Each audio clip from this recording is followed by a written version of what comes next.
Bonjour les amis, bienvenue dans cette vidéo où on va parler de l'opposition qu'il peut y avoir entre la compréhension et l'expérimentation. Vous voyez que dans le titre de l'email, j'ai été un petit peu fort, j'ai mis que c'était la recette pour avoir des regrets, de vouloir d'abord comprendre avant d'expérimenter. Évidemment, je vais nuancer mes propos pour pas qu'on diabolise la compréhension et qu'on l'exclue complètement de notre champ de vision et de ce que peut être le bon chemin. C'est pas le but du tout, donc je vais bien sûr nuancer mon propos, mais j'avais envie un petit peu de piquer votre curiosité avec ce titre. Du coup, là, on est dans une série de vidéos que j'ai envie de faire, où on va aborder différents thèmes.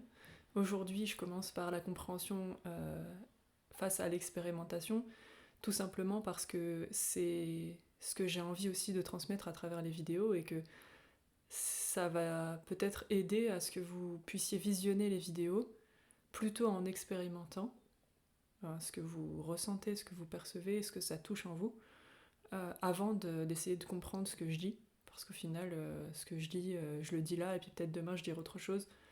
C'est pas ça qui est tant important. Évidemment, il y aura aussi entre guillemets, du théorique, mais très appliqué, pragmatique, qui pourra vous aider à trouver des solutions, ou au moins à cheminer. Si jamais, par exemple, comme aujourd'hui, vous sentez que vous êtes souvent dans quelque chose d'assez mental, dans la compréhension, plutôt que dans l'expérimentation, vous pouvez peut-être parfois, un indicateur de ça, c'est un peu de se sentir par exemple coupé de son corps, coupé de ses émotions, coupé de son ressenti, comme un peu à côté de soi-même, ou à distance de soi-même. Si vous avez un petit peu ces symptômes-là, évidemment, je vous proposerai en fait des pistes d'exploration que vous pourrez expérimenter, que ce soit là, en regardant cette vidéo maintenant, ou en dehors de la vidéo si vous en avez envie. Donc tout ce que je vais dire à propos de la différence entre la compréhension et l'expérimentation, comment on peut basculer de l'un à l'autre, à quel moment c'est peut-être plus intéressant de retourner à l'expérimentation, et puis aussi les pièges dans lesquels pas forcément tomber quand, oui, il y a beaucoup de mental, il y a beaucoup de pensées. Tout ça, pour moi, c'est encore une fois ce que je vais vous dire aujourd'hui, mais c'est pas le cœur de ce que je vous encourage à regarder à travers cette vidéo. Vraiment, le cœur, c'est l'expérimentation, c'est ce qui se passe pour vous quand vous êtes en train de visionner cette vidéo. Vous pouvez même d'ailleurs au démarrage de cette vidéo vous dire mais tiens, mais pourquoi je la regarde? C'est quoi que je suis venue chercher en cliquant sur cette vidéo, en allant voir peut-être à travers le titre comprendre versus expérimenter. Peut-être vous n'avez pas envie d'avoir des regrets, c'est chouette. Si tu as besoin d'un temps pour regarder, pour prendre le temps de qu'est-ce que je fais là, pourquoi j'ai envie de regarder ça, est-ce que je suis dans le bon cadre pour le regarder aussi, pourquoi pas. Tu peux mettre pause, moi je vais poursuivre et puis tu pourras remettre play quand ce sera le moment pour toi. Donc là on est dans une série de vidéos, pour un petit peu vous donner des informations sur la suite, il y aura le thème par exemple du couple et du choix, le choix avec des guillemets et puis un C majuscule, pourquoi pas, le choix de est-ce que je reste, est-ce que je pars, et comment en fait ne pas tomber... bon, je vais pas en dire plus, mais en gros le choix que peut-être tu te poses ou peut-être tu t'es déjà posé et c'était pas forcément facile d'avoir la réponse. Je vais faire une vidéo là-dessus. Il y a quoi d'autre? Il y a la confusion que j'ai envie d'aborder, les blessures émotionnelles et les blessures de l'enfance. Il y a aussi le fait d'être, par exemple, pour les personnes entre guillemets hypersensibles qui vont être souvent sur l'extérieur et du coup tout le temps en adaptabilité vis-à-vis de ce qu'ils perçoivent des autres et pas du tout chez eux en fait, à la maison. Donc j'ai envie d'aborder ces thèmes-là et à chaque fois, bien sûr, j'apporterai un petit peu ce que moi je vois dans cette situation et puis les endroits aussi où tu peux avancer. Si jamais toi ou quelqu'un de ton entourage rencontre cette problématique, tu auras des pistes pour grandir à cet endroit-là et pourquoi pas transcender des blocages qui étaient là avant. En tout cas, c'est ce que j'espère. Voilà, donc ça c'est un petit peu pour la série de la vidéo, la série de vidéos, pardon. Et alors, je t'ai dit pourquoi ce thème en premier, parce que pour moi, là, on est déjà dans l'expérimentation, ensemble. Alors, on n'est pas encore dans le vif du sujet là, mais ça commence tranquillement à venir. C'est pour ça que j'ai fait ce thème là en premier. Ce que je pourrais dire en fait sur ce thème pour démarrer, c'est que selon moi, la compréhension a toute sa place, mais actuellement, elle a souvent, entre guillemets, la mauvaise place. C'est-à-dire qu'on lui donne un petit peu trop de responsabilités. On l'utilise un petit peu trop, voire beaucoup trop. Et on se retrouve déjà avec la tête gonflée, parce qu'utiliser trop sa tête, ça fait comme une cocotte minute d'énergie à l'intérieur de la tête, et ça fait pourquoi pas des migraines, des maux de tête, etc. Et du coup, ça provoque aussi une forme de déconnexion à son corps, parce que on est tout le temps là, donc le reste du corps, on ne sait pas trop ce qui s'y passe. Et en fait, cette compréhension, elle a l'avantage, on va dire, de nous éloigner de notre ressenti. Et donc du coup, c'est une fidèle alliée quand y a un ressenti qui nous plaît pas, ou qu'on n'a pas envie de vivre.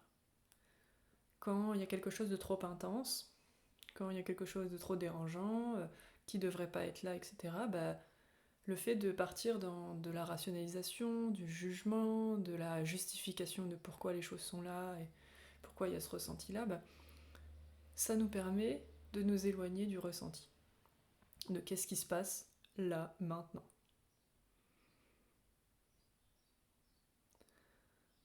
Et je dis que c'est une alliée parce que il y a énormément d'endroits en nous où on a envie de se protéger de ces ressentis-là parce qu'on les pense dangereux. On pense qu'ils peuvent nous tuer les autres, que si on laisse vraiment sortir les choses, on va être violent, ou on n'aura plus d'amis, on sera seul, on va mourir, on va tuer. Bref, que des choses joyeuses. Et du coup, je dis une alliée parce que quand on a ces peurs-là, la compréhension vient vraiment à la rescousse pour protéger ce qu'on suppose devoir protéger. Tu remarques que j'utilise des suppositions et des hypothèses, hein, parce que évidemment il n'y a rien à protéger, mais il y a vraiment des endroits en nous, des parts de nous qui sont persuadés qu'il y a des choses à protéger. C'est pas forcément vrai, mais pour elle c'est vrai. Donc vraiment, la compréhension n'est pas mauvaise en soi. C'est-à-dire que le mental, si jamais j'en avais pas, je pourrais pas vous parler. Là, j'ai fait une petite liste de choses que j'ai envie de vous dire, c'est pour ça que mon regard il va par là. Sans ma tête, j'aurais pas pu écrire quoi que ce soit en fait. À un moment donné, on a besoin de cet outil, il est génial. C'est juste, comme je le disais au début, il prend une place qui n'est pas la sienne pour l'instant. Et on a cruellement besoin de redescendre dans l'expérimentation.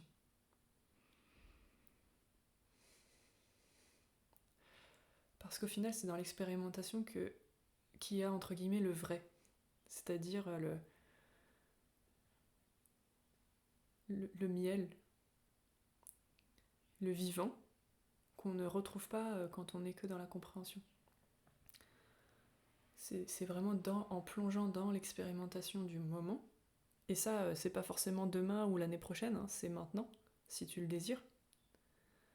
En plongeant vraiment dans ce qui est là, dans l'expérimentation, on peut vraiment se détendre. Et c'est en plongeant dans cette expérimentation que du coup, notre outil fabuleux qui est le mental n'a plus besoin en fait d'être en stimulation. Il est en stimulation parce qu'on ne plonge pas dans l'expérimentation et donc du coup on doit justifier de pourquoi on n'y va pas, on doit mettre de la distance et donc peut-être s'occuper d'autre chose, fuir à autre chose. Et là, il est suractif parce qu'il doit être au service de ça, il doit vraiment nous mettre plein de pensées qui rendent cohérentes en fait nos réactions. Et puis si jamais intérieurement on choisit de plonger complètement dans l'expérimentation, mais en fait il est tout calme, il a pas de choses à faire, il a pas de choses à fuir, il a pas de choses à construire pour l'instant. Il est juste bien, détendu, c'est comme si il avait pas de siège et puis là on lui offre un siège pour se détendre, pour se déposer tranquillement, rien qu'en acceptant en fait ce qu'on ressent et en plongeant dedans, comme je vous l'ai dit juste avant.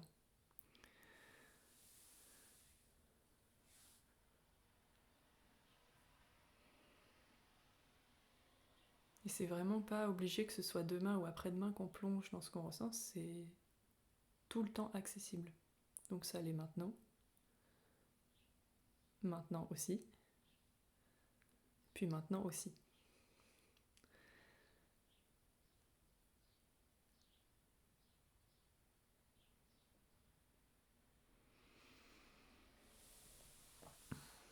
J'avais envie de vous proposer une petite hypothèse aussi pour voir comment vous pouvez la réceptionner et ce qu'elle peut changer éventuellement dans votre façon de voir les choses.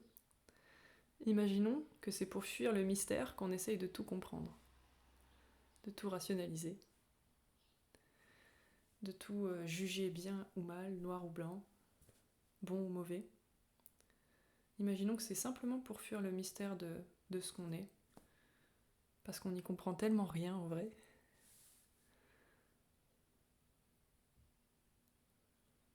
Est-ce que c'est simplement pour ça qu'on essaye de tout comprendre ?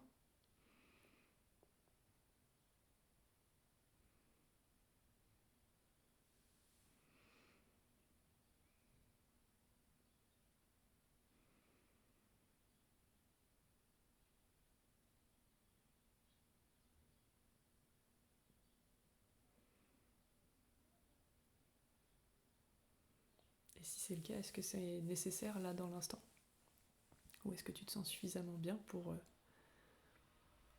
rencontrer le mystère ?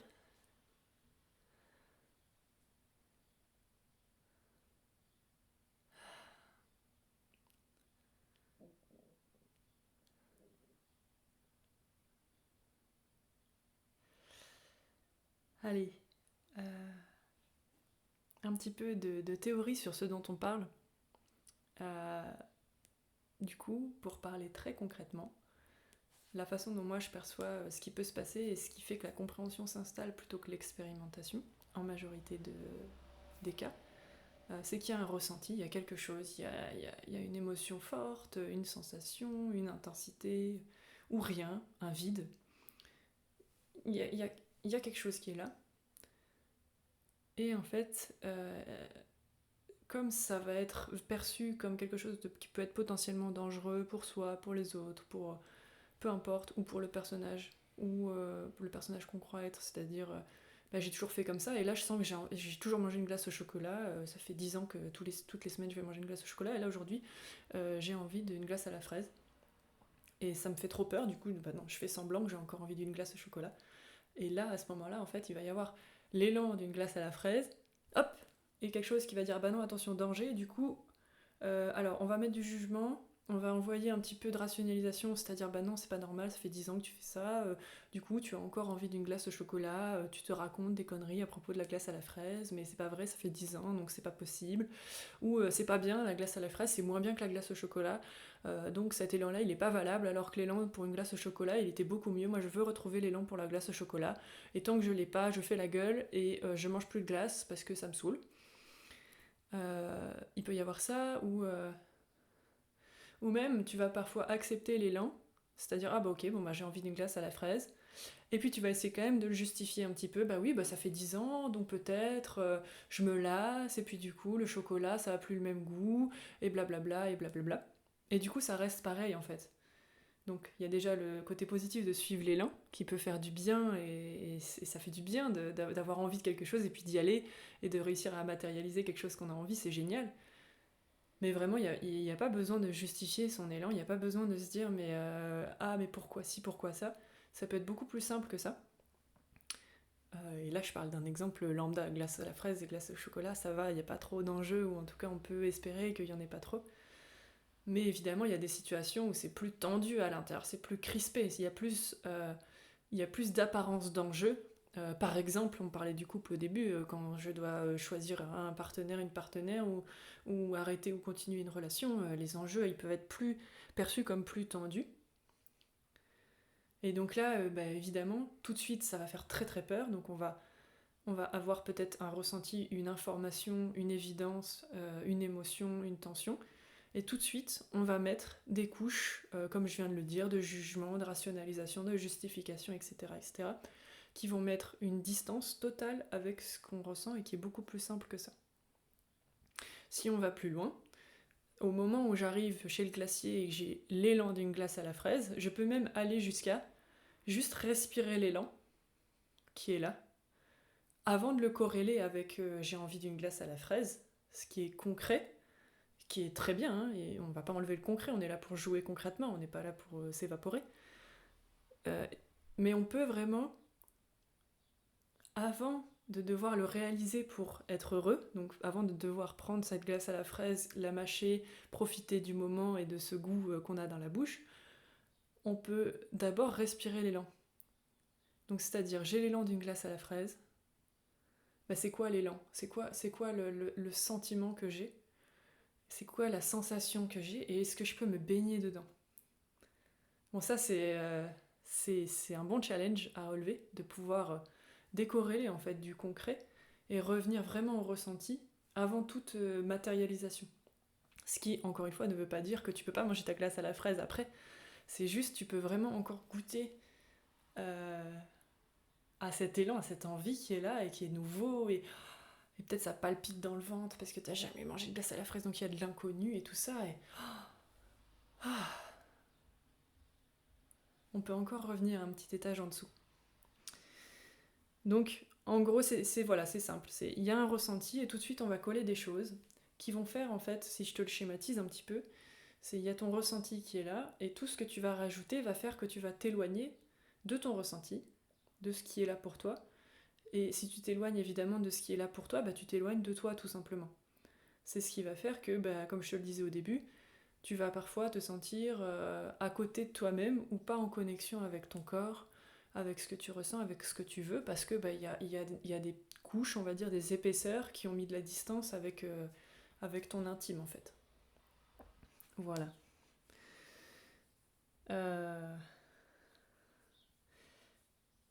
Il n'y a pas de problème avec ça. C'est-à-dire que si tu vois là, quand je te parle, tu te dis ah ouais putain, oh là là, j'ai plein de couches, moi je suis à distance, c'est vraiment ça, je suis vraiment loin de moi-même, j'ai un chemin de fou pour revenir, oh là là, ça va me prendre des années, ça me déprime d'avance. On peut vraiment ne pas adhérer à tout ça, parce que c'est vraiment pas vrai, c'est rigolo. Euh, on a juste à retourner, donc même si on est fort à distance et qu'on se sent vraiment pris pieds et poings liés dans des fonctionnements de compréhension, de surcompréhension on va dire, on a juste à retourner le spot vers l'intérieur. Et ça, ça prend même pas de temps. C'est hors du temps, on va dire.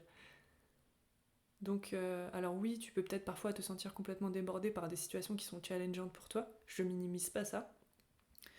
Mais c'est vraiment une croyance que de se dire que le chemin va être difficile et long pour revenir à la maison. Et je t'encourage à pas l'avoir parce que sinon bah, ça veut dire que tu vas te créer un chemin difficile et long pour revenir à toi. C'est vraiment pas ce que je te souhaite, même si c'est très bien aussi. Mais tu peux vraiment... et puis ça se passe maintenant dans cette vidéo, tu peux revenir là maintenant. Pas besoin d'attendre, pas besoin de justifier que ça dure encore. Tu peux vraiment choisir, bah en fait, c'est ok.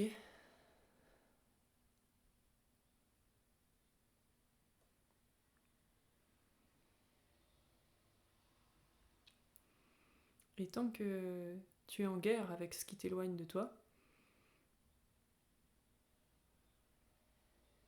ben en fait, tu vas t'occuper de faire la guerre à cette distance-là de toi. Alors que si tu dis que, ok, ben là il y a cette distance-là, il y a ce niveau-là d'histoire qui se raconte et du coup je suis coupée de mon ressenti et c'est pas confortable, est-ce que ça peut être complètement ok?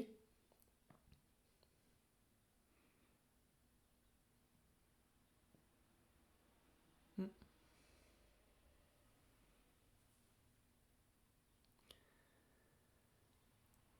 Et là je suis partie un petit peu sur l'étape d'après que j'avais envie de vous partager, c'est l'étape entre guillemets de solution ou de dissolution. La première étape c'est, pour moi, c'est que c'est ok. Et c'est de vraiment faire l'expérience de à quel point c'est ok, qui est c'est ce niveau de jugement, de rationalisation, cette envie de comprendre en permanence, peut-être ces fourmillements de pensée qui m'éloignent de ce que je ressens, qui font que quand j'ai une relation, c'est moins dense que si jamais j'arrivais à être vraiment présente au présent. Ok, bah c'est ok en fait. Tant que la lutte perdure, ben vous restez. La lutte fait que ça perdure en fait. C'est ça le paradoxe. Si vous lâchez la lutte, il reste quoi?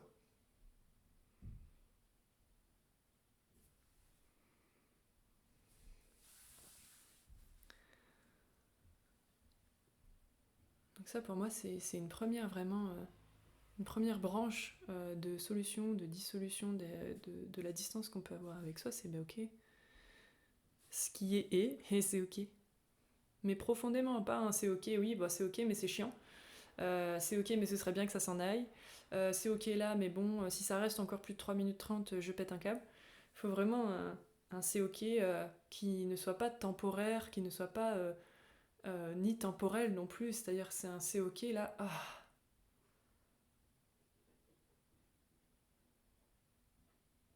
En fait c'est un c'est ok qui laisse complètement la liberté à ce qui est déjà là d'être complètement en fait.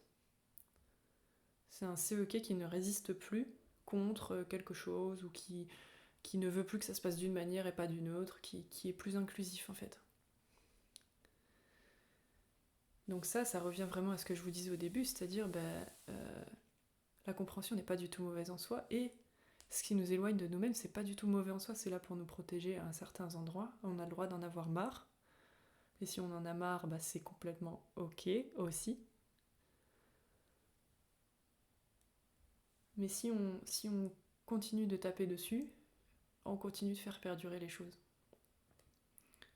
Il n'y a que toi qui sais si tu ressens vraiment dans ton cœur que c'est complètement ok que ce soit là, ou est-ce que tu sens qu'il y a encore de la lutte. Si là, tu vois, quand je te parle, tu sens que soit ça y est, t'as lâché de la lutte et c'est déjà plus ok, il y a quelque chose qui s'expanse peut-être plus facilement, c'est merveilleux. Soit tu sens qu'il y a encore de la lutte, que non, c'est pas ok, ça reste quelque chose qui est vraiment pas ok, bah, je t'invite à essayer de te décoller de ce qui dit que c'est pas ok. Donc, c'est-à-dire, si on imagine que là, bah ok, c'est pas ok, c'est pas ok, je suis comme ça, de commencer à voir quel est le personnage qui dit que c'est pas ok. C'est quoi l'enjeu pour lui? Qu'est-ce qu'il veut vraiment? Qu'est-ce qu'il cherche? De quoi il a peur? Pourquoi c'est important pour lui de continuer la lutte? Ça, c'est encore rester dans de l'accueil et dans de l'ouverture. Et puis la deuxième branche que j'ai envie de te proposer, la deuxième branche de solution, c'est une branche de positionnement. Donc c'est une branche qui tranche. Une branche qui tranche, c'est pas facile à dire. C'est une branche qui dit, mais en fait, il y a... alors, qu'est-ce que je pourrais dire? Ok, j'ai envie de faire de la motocross.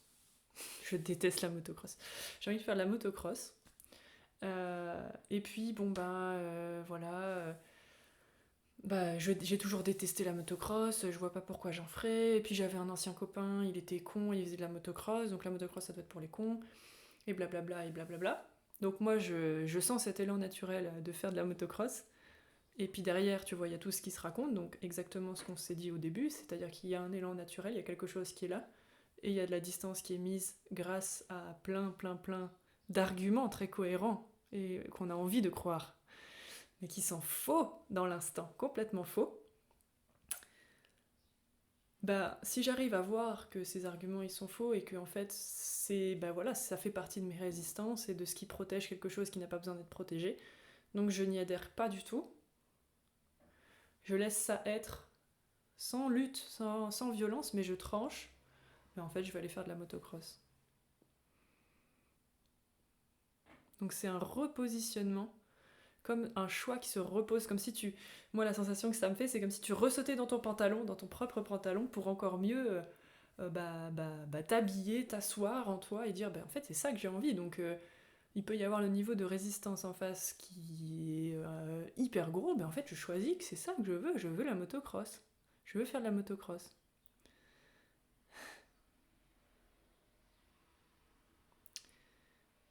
Et ça, je t'encourage vraiment, quand tu choisis cette option, à vérifier qu'il n'y a pas de violence envers toutes les parts qui s'agitent. Si par exemple, quand je sens que je ressaute dans mon pantalon, c'est comme si je défonçais la gueule à tout ce qui s'exprimait, que je suis en train de rabaisser un petit peu celle qui doute, celle qui a pas très envie de faire de la motocross et tout ça. Bah là, c'est que l'option je tranche, elle était peut-être un petit peu tôt dans l'espace-temps, on va dire, et qui a besoin d'abord de la première branche, c'est-à-dire de l'ouverture, de l'accueil à toutes les résistances, de dire que c'est ok, et éventuellement après de ressauter dans son pantalon et de voir si ça sonne moins violent et plus juste pour toi. Inversement, si tu sens que à force de dire c'est ok, tu te positionnes pas puis tu vas jamais faire de motocross ou jamais manger la glace à la fraise, c'est qu'il y a besoin de faire un petit saut dans ton pantalon, dans ton positionnement, pour dire mais c'est quoi que je veux. C'est faire de la motocross, c'est manger cette glace à la fraise ou au chocolat, et j'expérimente. Et en fait, tu peux faire vraiment un balai entre les deux, et ajuster un petit peu entre les deux pour vraiment trouver qu'est-ce que je veux, et le faire de façon sereine, sans lutte à l'intérieur, de façon silencieuse intérieurement, je dirais, en connexion vraiment avec toi, avec ton intime. Et tu vas voir que ces deux branches, ça va généralement être les solutions que je te propose.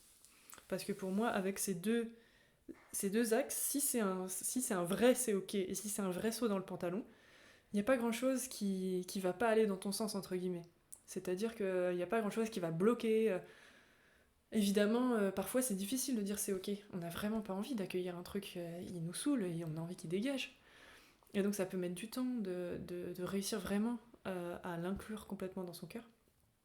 Donc je dis pas que c'est en un claquement de doigts, je dis juste avec ces deux pistes-là, déjà, tu peux vraiment jongler et avancer sur, par exemple, cette distance que tu peux avoir avec toi-même et ce niveau de jugement, de compréhension que tu rajoutes sur les expérimentations que tu peux faire.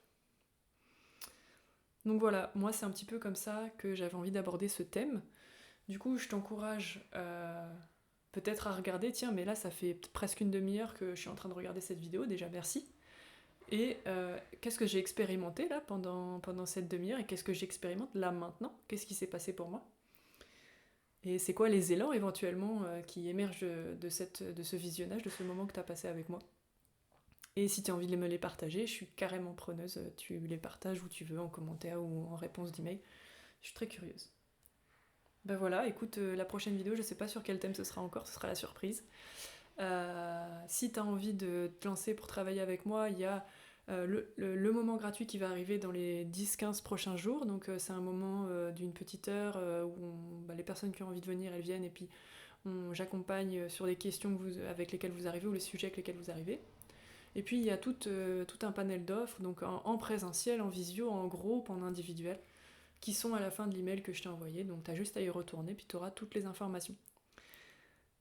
N'hésite pas donc à me donner du feedback sur ce que tu as vécu et sur ce que tu as expérimenté, surtout pendant cette vidéo. Et puis je te souhaite une super journée et à très bientôt. Ciao ciao.